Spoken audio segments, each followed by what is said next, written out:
It says this hangout on there is live. I'm live.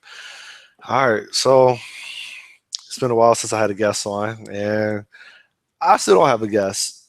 I'm just using this as an opportunity to try to burn some information into my head, which this is really a review for me.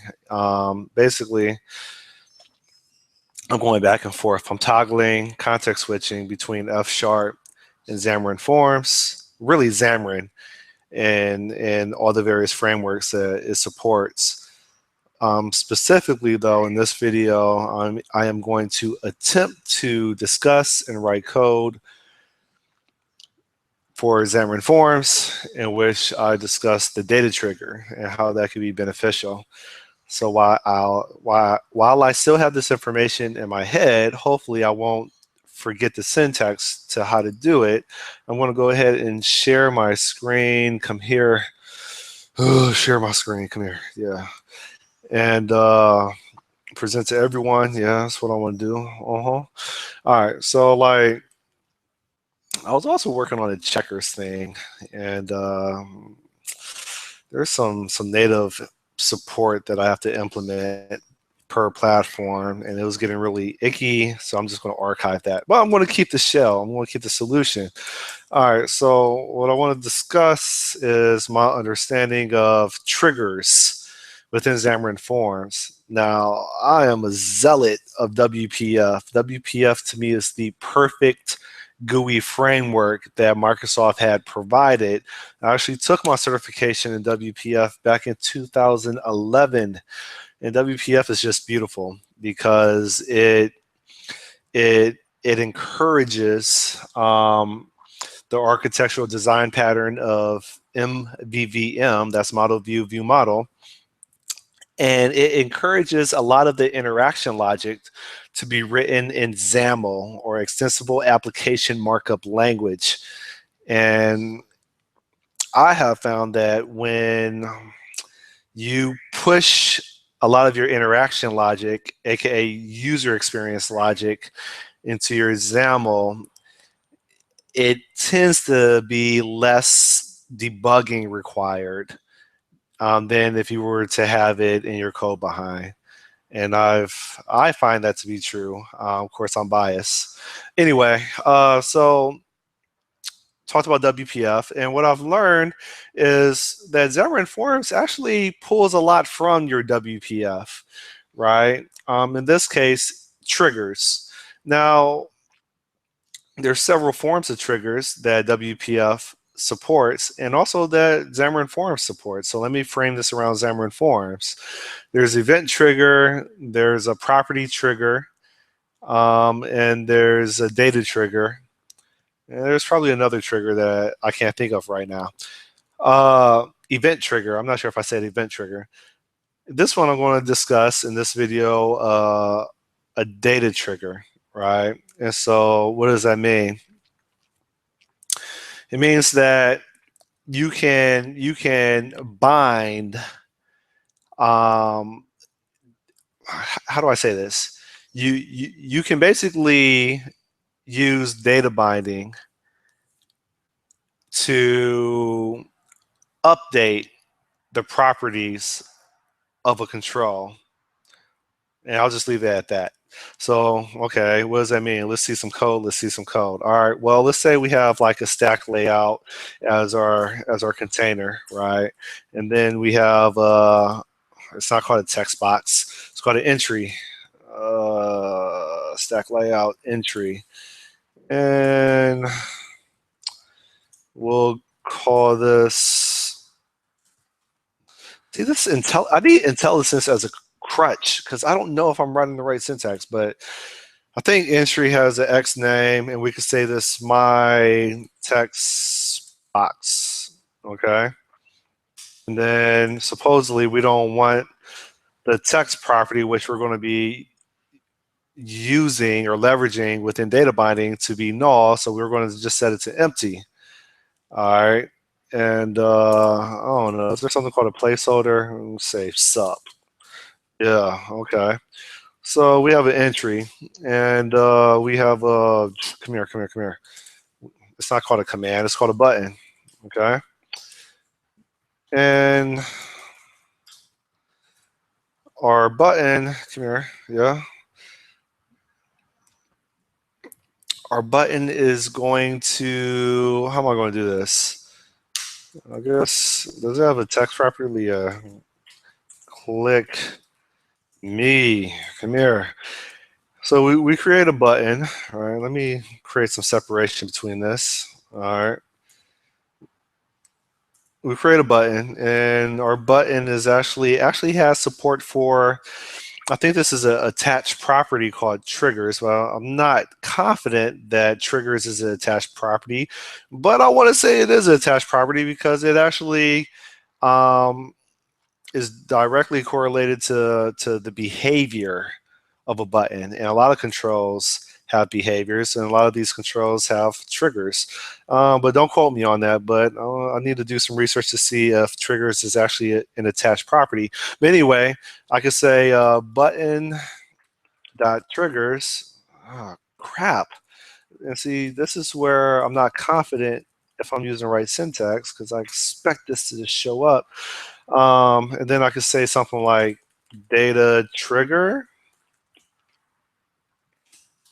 And your data trigger is going to have 3 properties, if I can remember. Your data trigger is going to have a, and I'm starting to forget. It's definitely going to have yeah. It's going to have a target type, which we set it for button. It's going to have a binding. All right. So this binding, I say, is this binding property is going to actually be binding, and I think I say something like, I get so insecure when I'm doing this. Do I do something like binding X reference? And then I go up here and I say I want to bind this trigger on my button to this entry whose name is my text box. I think I do something like this. I think. I guess I'll find out. Come here. Path. I have a podcast that I'm going to guess on at 1 o'clock, so I have 25 minutes. All right. So, and then path text dot, come here. Text dot length. Yeah. I think it's something like this. I guess I'll find out. And something else is what we actually want to, how's this work? What we actually want to trigger on. And we're triggering on the path in which we want to set a value. When the paths, in this case, when this path's value, the path is text.length. When the value equals 0, we're going to disable the button. All right, I think that's the way it goes. So there's a value property on this data trigger, and set it to 0. Right. So we have a button, and we have a trigger on this button in the form of a data trigger, in which we say, hey, I want you to bind to another control within my user interface, okay? The control's name is my text box, all right? I want you to bound to this control's text.length property, okay? And I want you to trigger a change within yourself when the length property, or when the text.length property of this text box, or in Xamarin.Forms entry, is 0. Okay, I think I'm saying that right. And yeah, that brings me to this over here. So when you do that, when that condition is satisfied, you could then have a setter on here, or you can have a list of setters if you like. But in this case, I just have a setter for this button, in which I say setter property equals is, come here, is enabled. Oh, and I say value equals, okay, if there's no text, which means that the text.length property of our edit box or entry is 0, then we want to disable the button, false. And I think, I'm not sure if it's case sensitive. False. Why does that not look right? Okay. Yeah. So I think that's what's required. Let me just go back. I have an entry control, which is essentially a text box within Xamarin.Forms. Okay. In order for me for my button, in order for my buttons is enabled property to depend on a property of another control, I need to provide the name of that control, right? And then I use binding, in which I say X reference, and then the name of that control here. And I think that's all I need to do. I guess I'll find out. So I run this, right? This is targeting Xamarin Android. For whatever reason, I need to find out why it takes like 1 minute or a couple minutes to just launch my to launch the application via my emulator. This is my emulator right here, my Android emulator. So as I'm waiting for that, I'm going to then attempt to brain dump on why you want to use uh, a data trigger, okay, compared to other methods. So why would you want to use a data trigger? All right.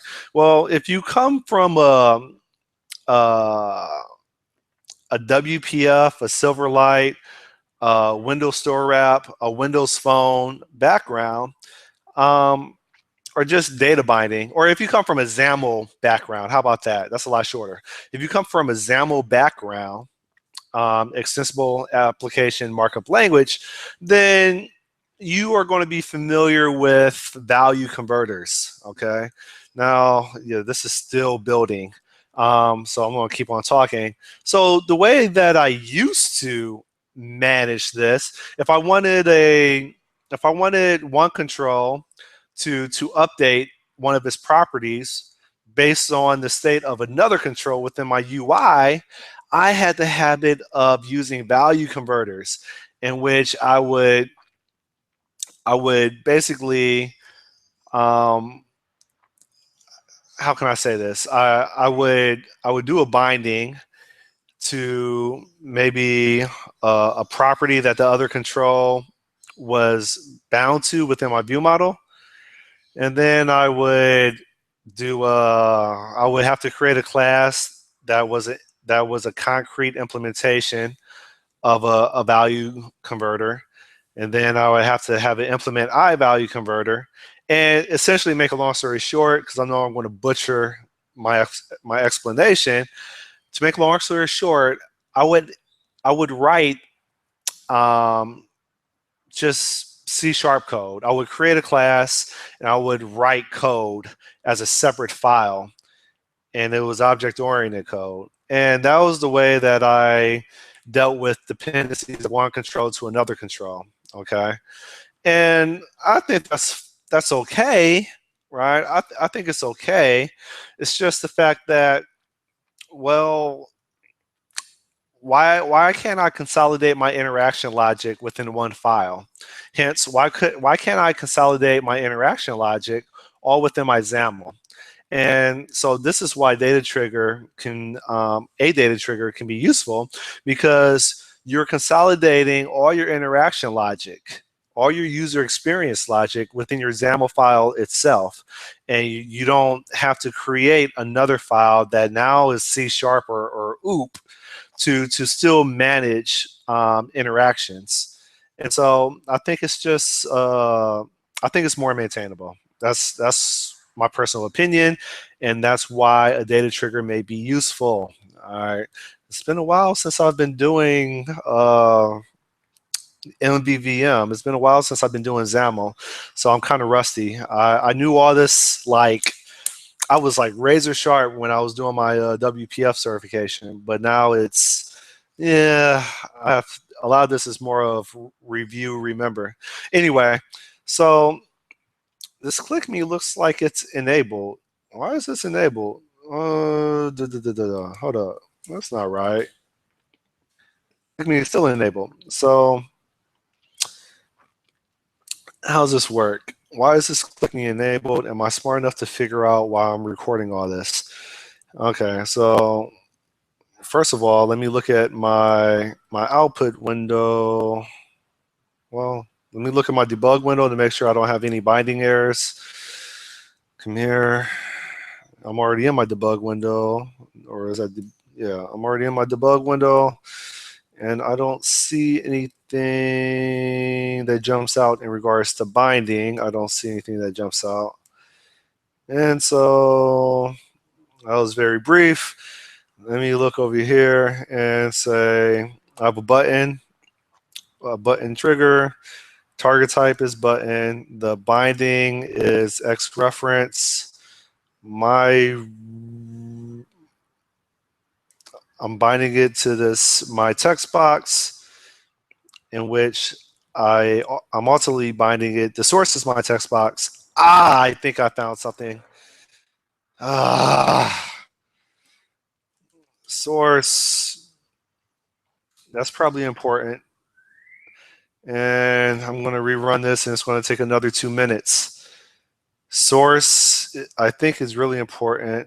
It may be left out, but no, I think it's important. Anyway, as I'm building this, okay, I got 15 minutes into my podcast.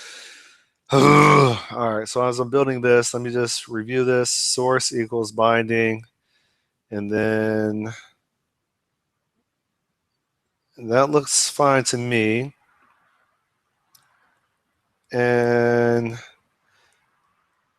I say when the value of this binding to this path is 0, then I need you to make this isEnable property false.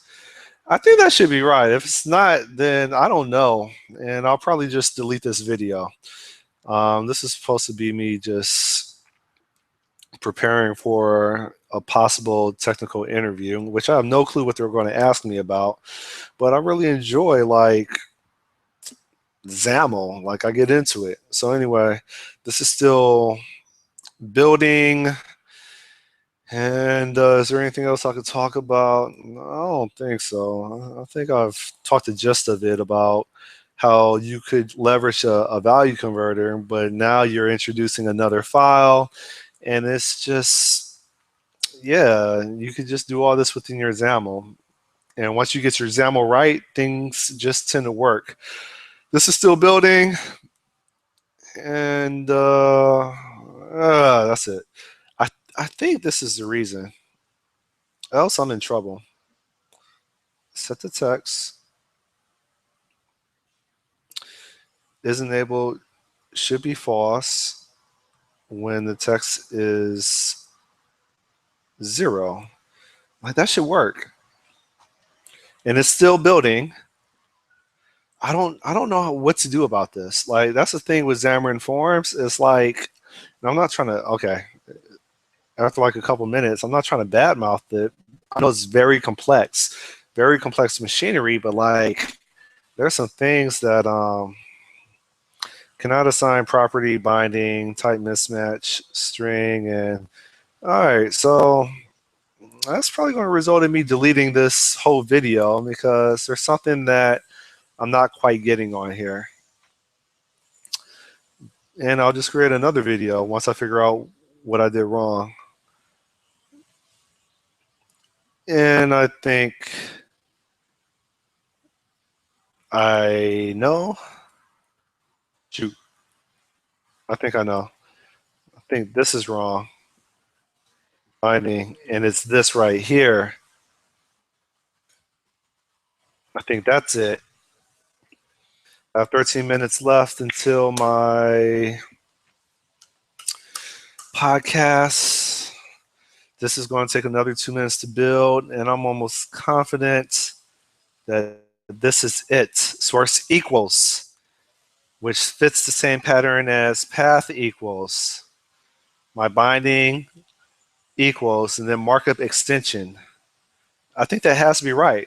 If that's not right, then I'm deleting this video. I'm going to research what I did wrong. I'm going to recreate the video again, and things are going to be a lot more clear, concise, and congruent.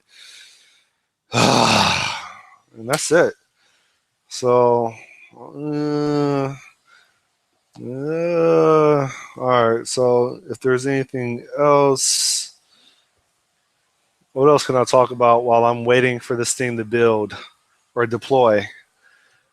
Uh,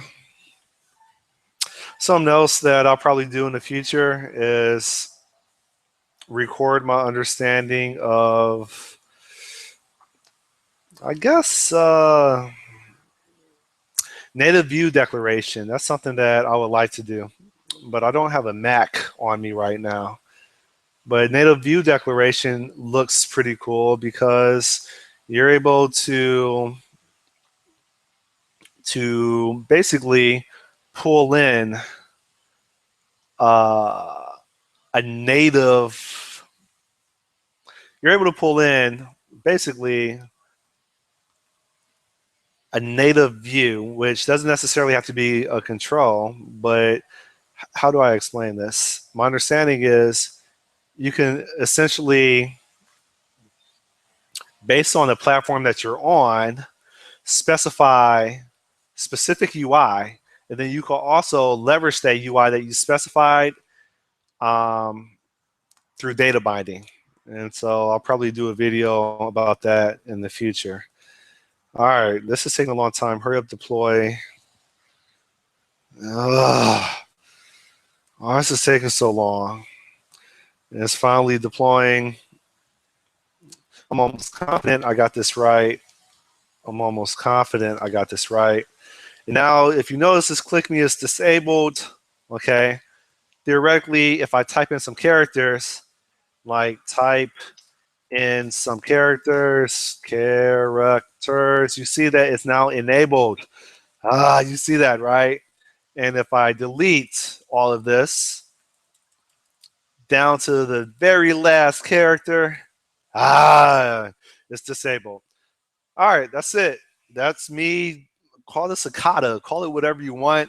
It's me trying to reflect on what's going on. Of course, every time I record, that's when they want to start running machines. I'm not going to complain because I've been accused of being negative. All right, so that's cool. Let me go back to me. How do I go back to me? Stop presenting. All right, so I started fumbling, but essentially I just demoed how to leverage a data trigger.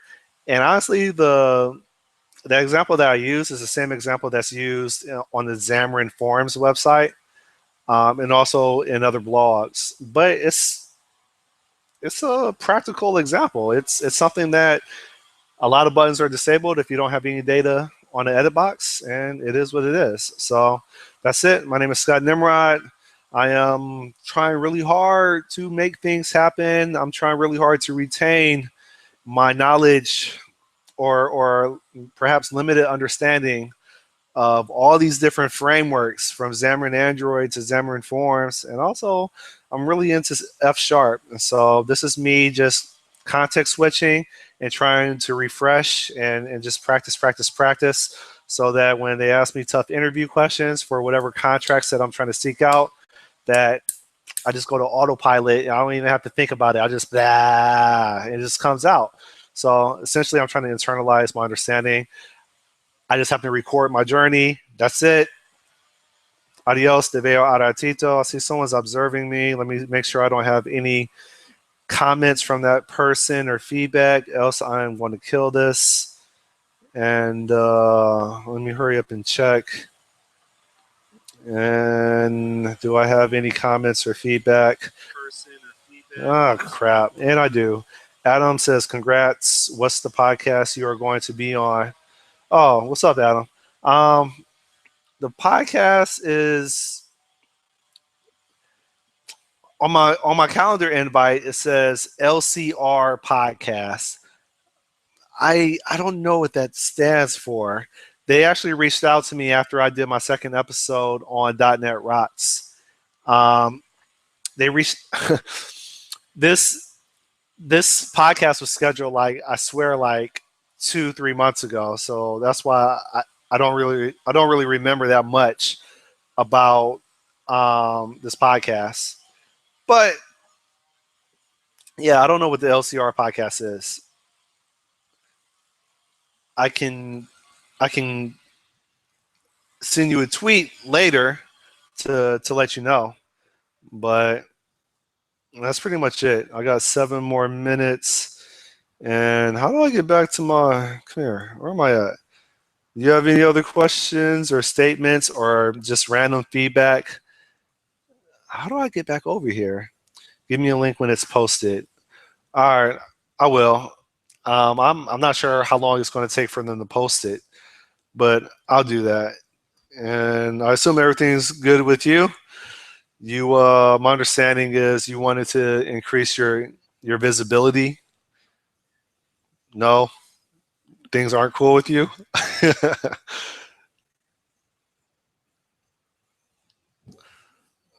I'm probably going to terminate this in probably 3 more minutes if you have anything else. Not sure what that haha nope is. And I don't know if you're typing anything either. Okay, you're working on it.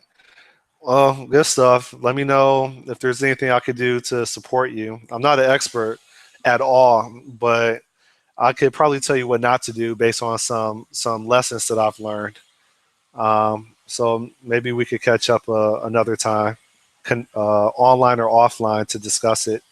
Or maybe there's some things that you can actually tell me, like you did, like you've done in the past, especially with that video about what employers don't want developers to know. I really appreciate that feedback.